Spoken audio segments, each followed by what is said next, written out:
Friends, आज मैं आपके लिए लेकर आई हूँ प्रश्नावली 2.3 का प्रमेय 2.4।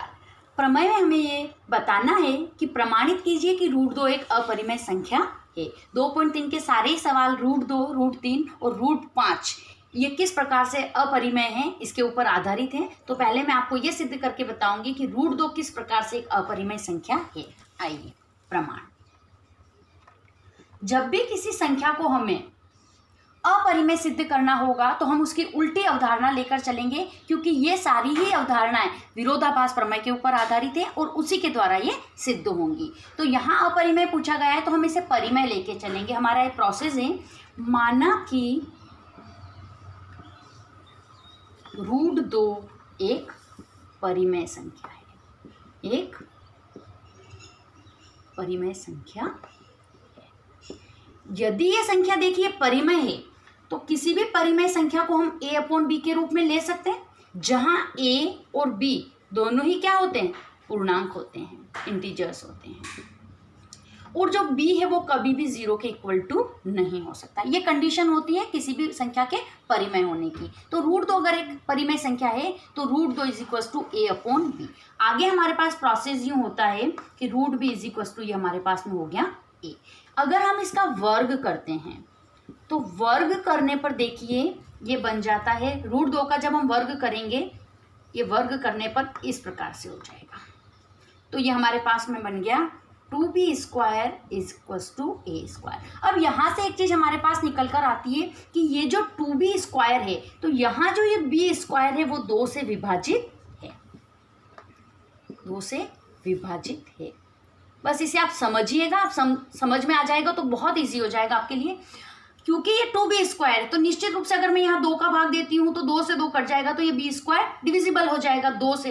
और अगर ये 2b² 2 से विभाजित है और ये क्योंकि a² के बराबर है तो a² भी क्या हुआ, 2 से विभाजित हुआ। तो इस वजह से हम यहाँ लिख सकते हैं कि a² भी 2 से विभाजित है, 2 से विभाजित।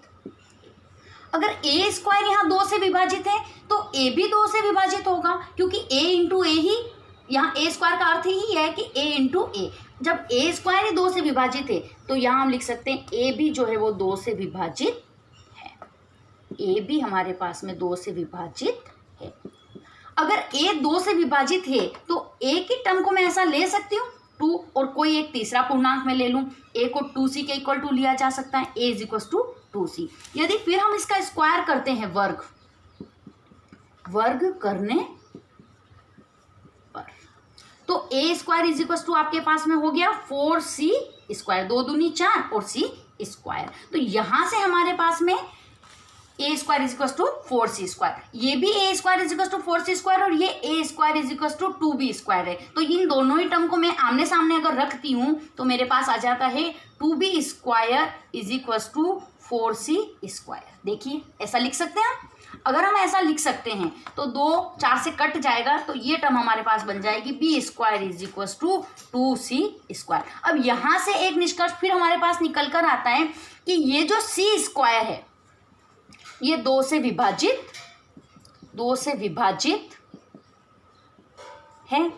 अगर c² 2 से विभाजित है तो ये पूरी की जो पूरी टर्म है ये b² के बराबर है। तो हम यहाँ लिखेंगे कि b² भी 2 से विभाजित है, 2 से विभाजित है।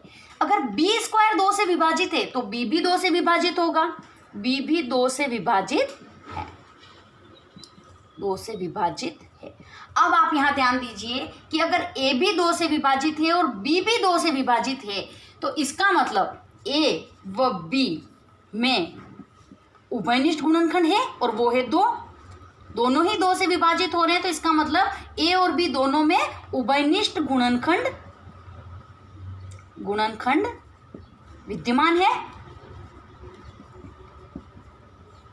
जबकि हमने जो सबसे पहले अवधारणा ली थी, हमने जो सबसे पहले माना था कि √2 एक परिमेय संख्या है, तो परिमेय संख्या के अंदर इन दोनों में किसी भी प्रकार का कोई भी उभयनिष्ठ गुणनखंड नहीं होता है, क्योंकि a और b दोनों क्या होते हैं, सह अभाज्य होते हैं, सह अभाज्य हैं। ए और बी दोनों ही सहअभाज्य हैं, उनमें कोई भी उभयनिष्ठ गुणनखंड नहीं होना चाहिए। लेकिन लास्ट में हमारे पास निष्कर्ष में आया कि ए और बी में उभयनिष्ठ गुणनखंड विद्यमान है।